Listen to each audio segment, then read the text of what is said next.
What's up, boys? Welcome back to another episode of Terran School. Today I'm gonna show you guys my take on Mech versus Mech. I think I have a pretty good idea of how to play Mech against Mech. This is a game from DreamHack Fall group stage, like 2 weeks ago I believe, something like that, 1 week ago, I'm not sure. Time flies by pretty fast, but sometimes I'm not sure how fast anyway. I do have a bit of a different take on Mech versus Mech when it comes to the late game, but I think early mid game I play it basically just like Koreans usually do. So I'm gonna teach you guys how to do that. I've been getting this question for a while now, how to play Mech against Mech. I think it's a bit more complicated. I feel like since it doesn't happen as often as other things. Oh, time to wake up, Mark. I feel like most people don't have like a golden standard in their head of how to play it, like with TVZ or any other matchup really. So yeah, I'm gonna help you guys with that today, hopefully at least. So I'm just doing a Reaper expand this game. Yeah, you guys know the drill. 16 SCV scout expand. This game I saw no barracks, but so this is a bit of a mind game. I think this might look a bit confusing to you guys because he pulled away SCVs and I saw nothing. So you're wondering why are you not countering the Proxy Reaper. So normally if you see this, you might think it's a Proxy Reaper with the little SCVs, right? But since this is a tournament and I prepared, I know that Cass doesn't Proxy Reaper and he always fake proxies. I just kind of assumed it was that. So the only safety measure I took was building the CC on the high ground. And then I was just waiting for the confirmation, you know. I was gonna check here and then here afterwards for the fake proxy. And if I didn't find anything here, I'd probably make a bunker. But since I was pretty well aware of Cass's playstyle, I decided to, you know, not instantly counter the Proxy Reaper. And I was right. So now I'm just gonna continue as normal. This build, the opener at least, I'm gonna go into Mech. But it's pretty much the same as the Reaper Expand guide I did, where I went into Bio. Like I'm definitely gonna forget to put that in the description, so you might have to find it yourself. But if you want to find a more detailed description of the opener, you could check out that video. I'll post the replay as well after a few hours in the description. You guys know how it goes. So yeah, I'm gonna skip talking about the builder too much here. Just important is I'm doing a Reaper expand. CC is on the high ground because of what I scouted. But besides that, it's just very normal. I'm gonna open with a heli for safety. Then we're gonna go into Raven. Now most importantly what I should focus on here is the transition to Mech, because that's gonna be a little bit different from the way you go to Bio. Now I do want to clarify once more that if you play Mech, it doesn't mean that you can't make Marines. I see a lot of times that when you guys play Mech, you just, I don't know, you only make Hellions at the start. Like you feel like you're limiting yourself to only being allowed to make mech units or something, like you're doing some kind of weird ass challenge, but you know you're actually allowed to make Marines, and that's how you're supposed to open as well. If you don't make Marines, you're gonna be exposed to a lot of things, so even if you play mech, you just open normally like this. You get the one-on-one going, you know, the reactor Marines, make as many Marines as you need, and then you transition into mech a bit later on. Now obviously here I got a good opener, right guys? I played very safe. He went for 5 unit aggression. So I did get a very favorable opener here.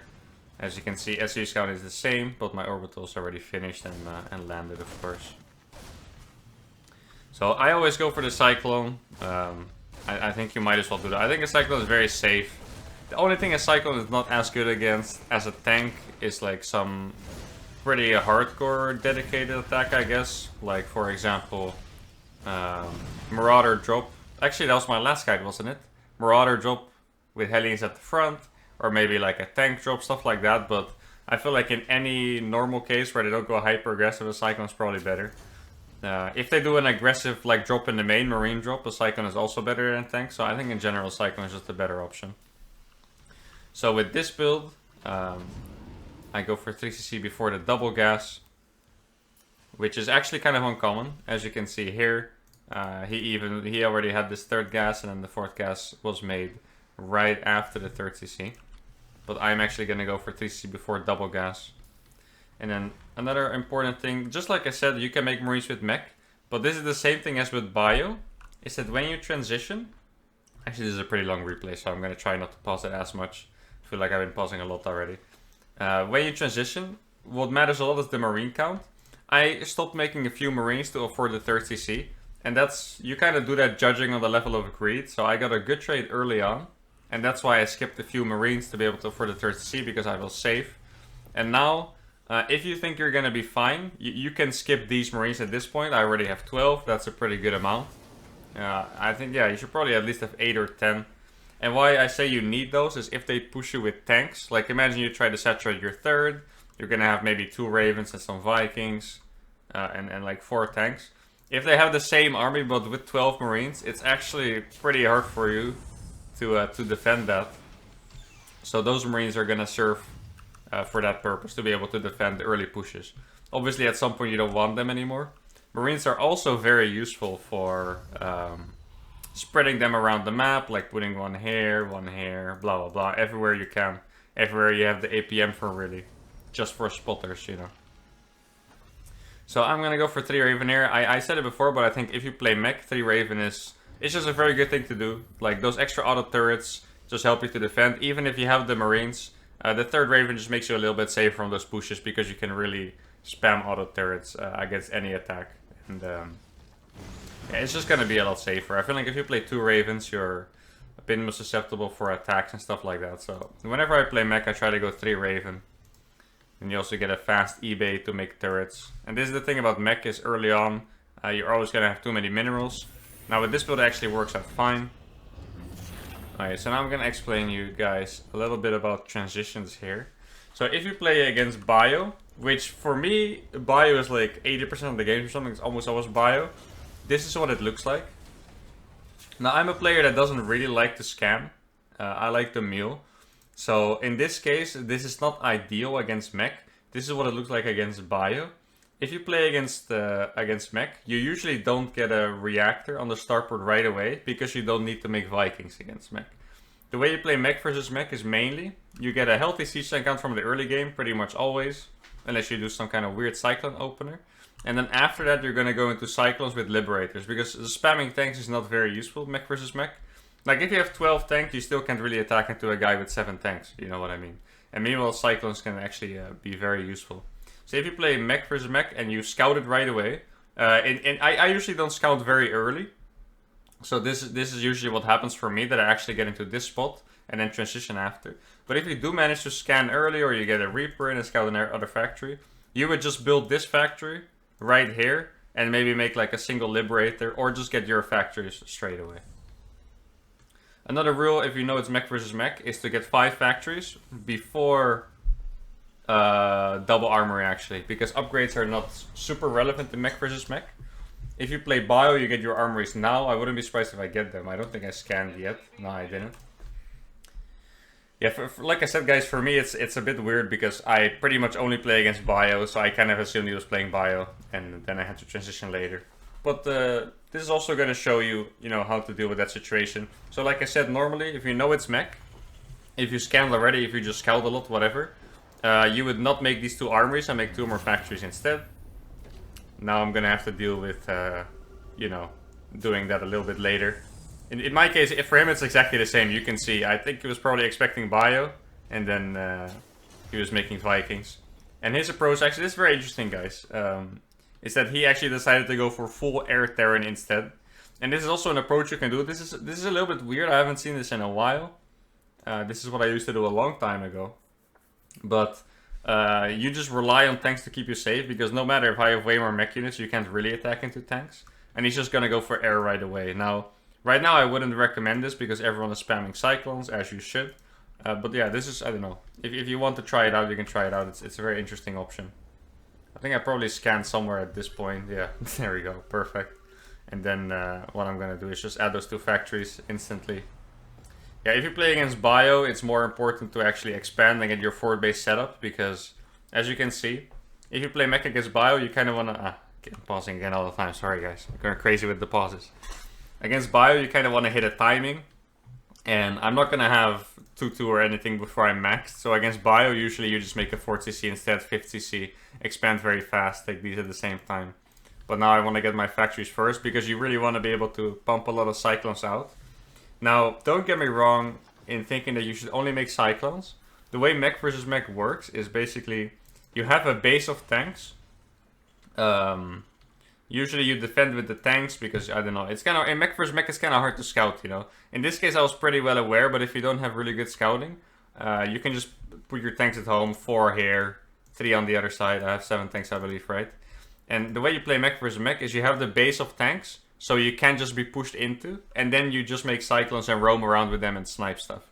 If you don't have this base of tanks, what could happen is that he just pushes straight through the middle and sieges up your stuff one by one, leapfrogging the tanks, and you're not going to be able to do it with just cyclones. But if you have the base of tanks, you're very safe against someone pushing straight with tanks, and then you can roam around with the cyclones and transition and stuff. This is what I decided to do because I had 3 ravens.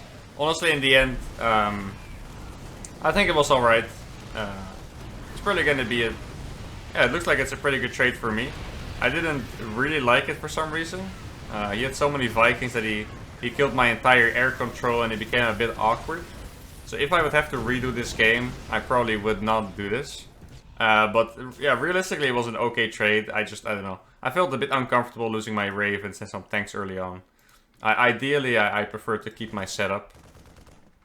Also, you can see just what I was talking about. He's making so many air units at the same time, this early on, but he's not making any upgrades, and that's just because you don't really need those.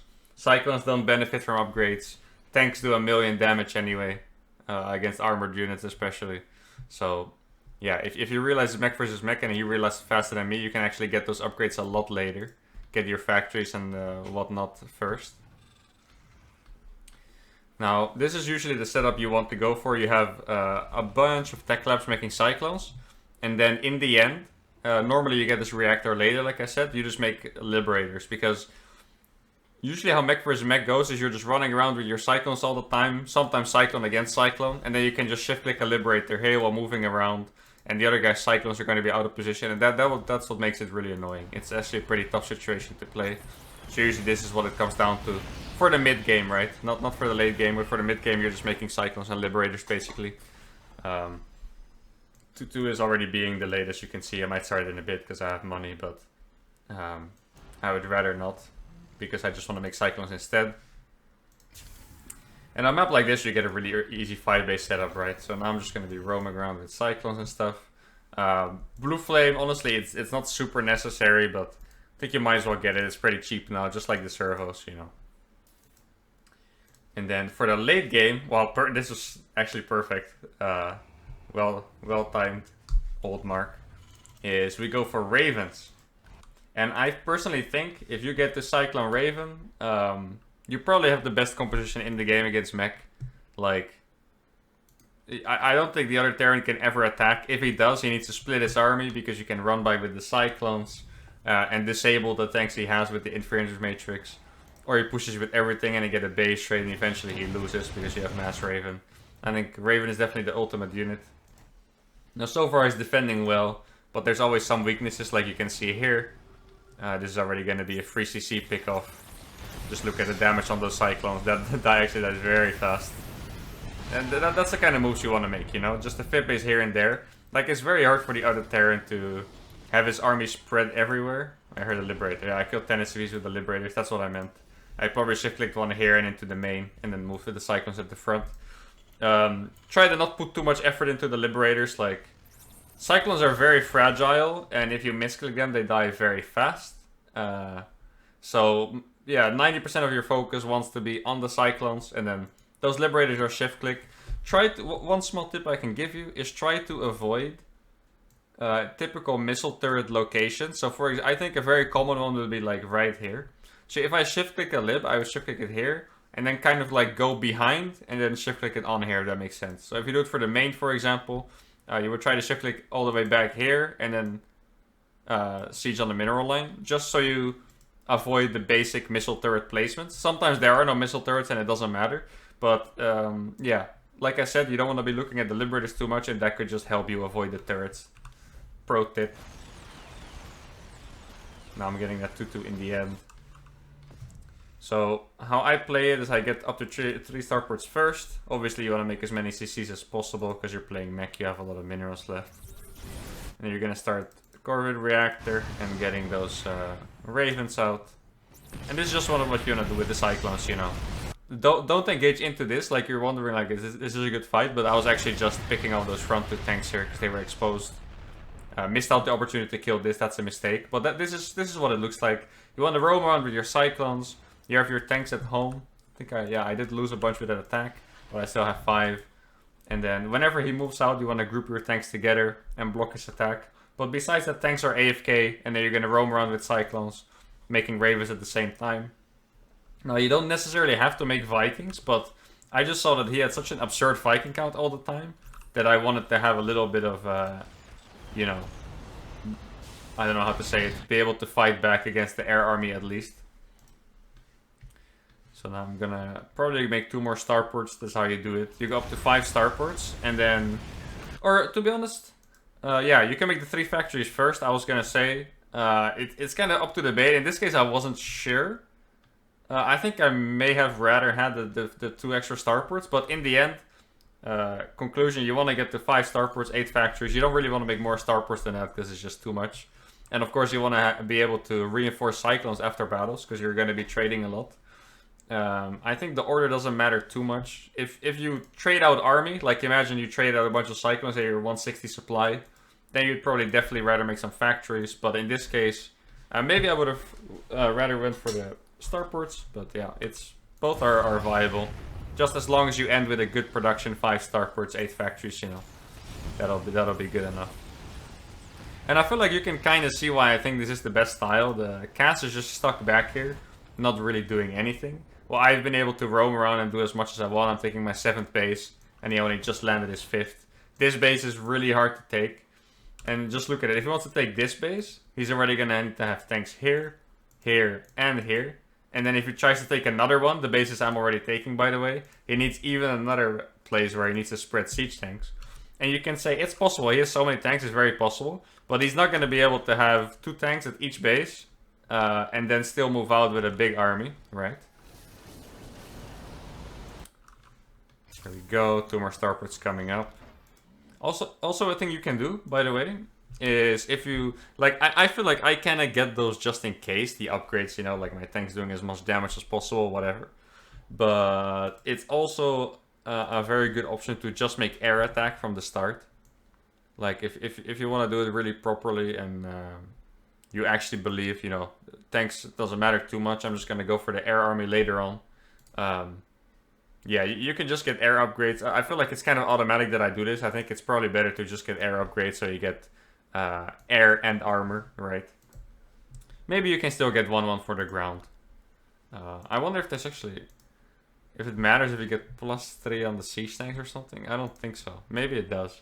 Not completely sure about that. Correct me if I'm wrong, guy in the chat, guy in the comments. But yeah, it's actually totally fine to just get air instead, because air upgrades are probably more important anyway. Like I said, tanks do 1,000,000 damage anyway. If you fight into siege tanks, you're probably losing. And okay, this is what you're supposed to do when he moves out. You just kite a bit. Only got 1 tank there, sadly. I did throw away a bunch of units.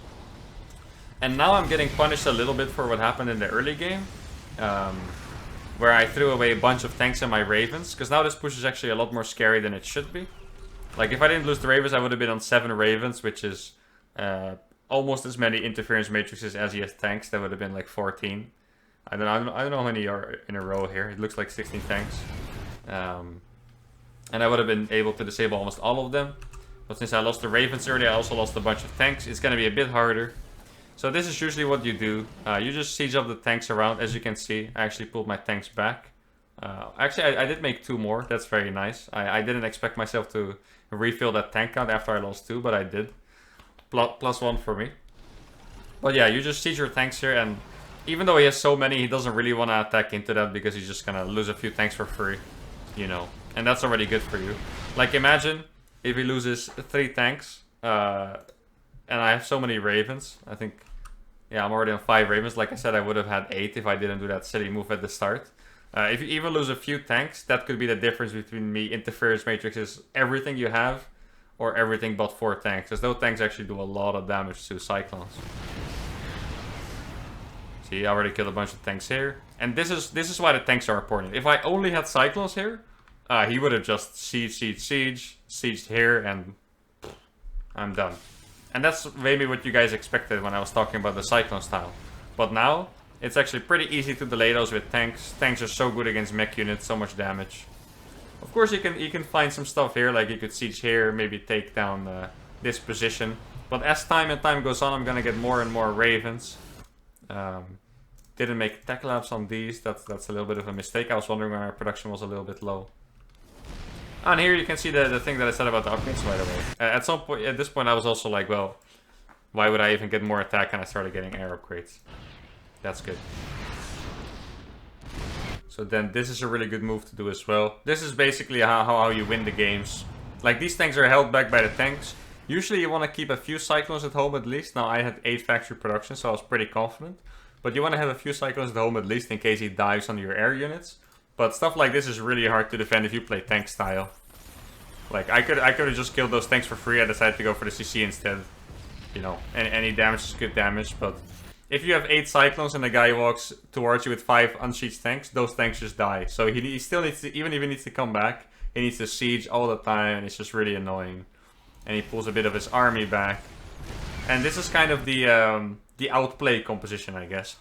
And it's a bit annoying to say that, because when I say outplay, I feel like it kind of insinuates that the other guy can do something about it, but a lot of times I don't feel like he can. Like, if you play this style and you play it perfectly, I think you should always have the advantage against tank style.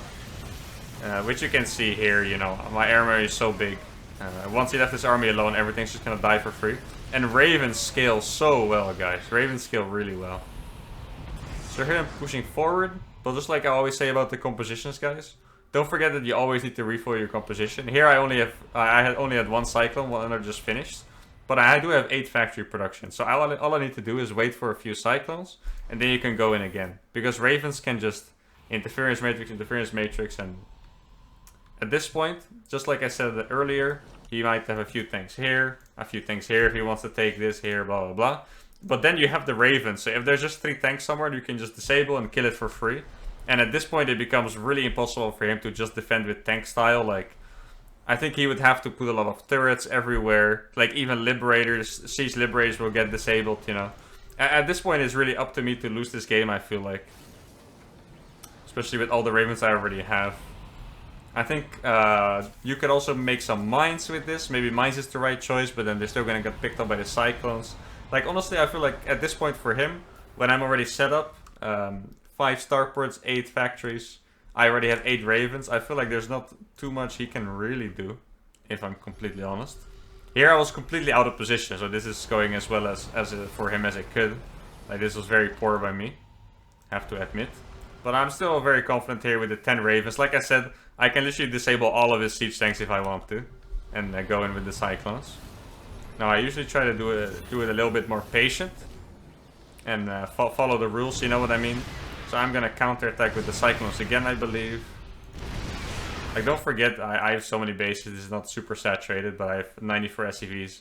I have this base as well. So if you lose a base and you're not sure if you can defend it, just give it up. Like, don't throw away the game for no reason, I guess.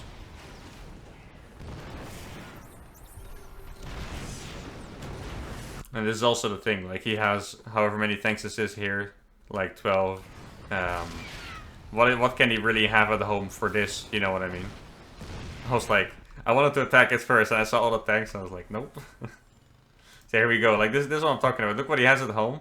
He is maxed out literally in his 3 Ravens of production. He has 1 tank and a Thor. That's literally all he has. That's literally all he has when they do pushes like this. And all you need is yeah, just a few Cyclones. Now I felt like my air army was good enough with all the auto turrets and stuff. And then you just end up killing everything for free. Like, this is... I don't feel like there's too much he can do about this one, if I'm completely honest. Just like I said before.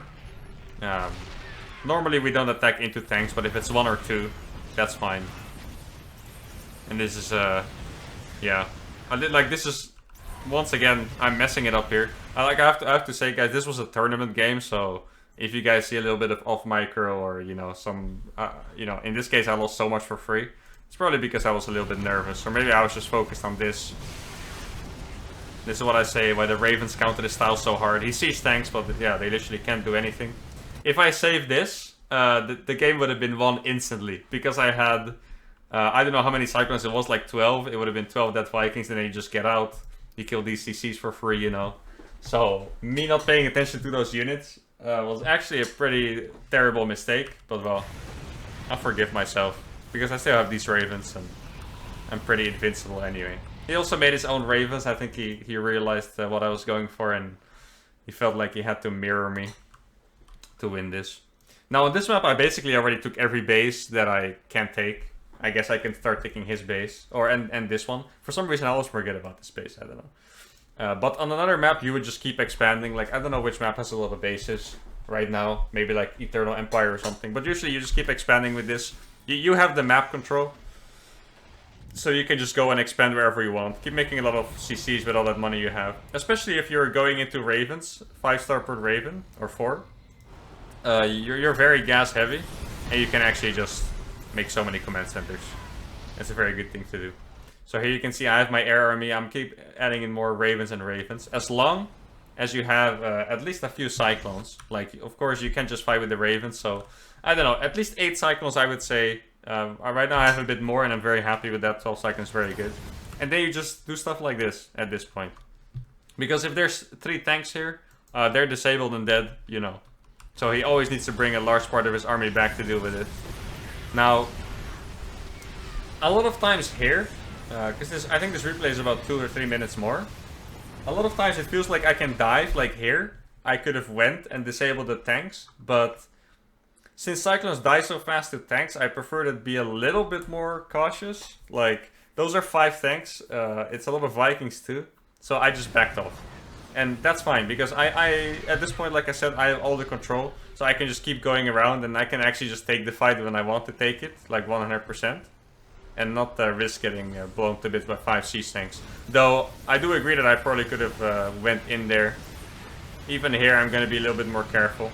I feel like in general rule is just don't attack into the siege tanks when they're already sieged. Unless it's just like 3, because then you can just, you know, even here I'm gonna run away. I also would have won this fight if I went for it, but, you know, I'm getting so much free value. Like, I don't know how many Vikings I just killed, probably like 6 or something with the lock-ons, or maybe even more. So, why would you risk it? You can honestly get infinite value playing like this. And yeah, I honestly, I don't feel like there's anything you transition to from here. Like, you get all the upgrades you need, the NG Bay upgrades for the buildings, right? The air upgrades and whatnot, but honestly, there's not much you can transition to from here. You just enjoy the money. And don't forget, in this case, it's fine to bank a lot of money. Like, you don't necessarily... I feel like a lot of people would be tempted to, like, make 3 more starports, start, what's it called? Yamato cannon, you know, and make BCs and stuff. But honestly, you can just enjoy the bank, and once you lose units, just replenish it. Like, you're not forced to spend it right away. Sometimes games go long and get stalematey, and then you'll be happy that you have a few K saved up in the bank. Also, one reason I was really scared to fight is just because of this CC. I felt like it was really awkward to go through. So you can see here, I'm just picking up like a bunch of free units. And yeah, that's all I'm doing. I'm just getting my free value. I'm not risking anything. Free value is all I want. Check if this base is here. Honestly, this is when you're at this point, it's really fun. Like getting here is the hard part, but at this point, it's just you can just click your army back and forth all the time. It's pretty much all you're gonna do. It's trust me, once you get here, you're gonna enjoy it a lot. You might struggle a bit with like the tank balance at the start to survive, but once you get it down, this is gonna be very nice for you guys. So yeah, he wants to secure bases, obviously. He's trying to get this one up. He just got it up now, and this one too. Now he's going to siege to protect it. And now I finally took my chance. It was only 6 tanks. This is what you do. Yeah, you just disable everything, throw a million auto turrets. I'm sorry guys, I'm enjoying this. It's fantastic. Yeah, like, if you're not... Imagine there's 3 more tanks here and some Vikings. Once again, you don't even have to go for it. You can just enjoy the value, go back, recharge energy, and go again for free stuff. Like, I'm just getting more and more bank, you know. Well, he has to spend all of his money and stuff. But yeah, the game is gonna end right there. I hope this answers some of your questions for Mech against Mech activity. I know it's very complicated. I feel like since this was a tournament game, it may have been a bit more chaotic than usual, guys. So make sure to drop any questions in the chat or in the comments, sorry. And yeah, hope you guys enjoyed the lesson. Thank you guys for watching. Don't forget to like and subscribe, and I'll see you guys next time. Adios.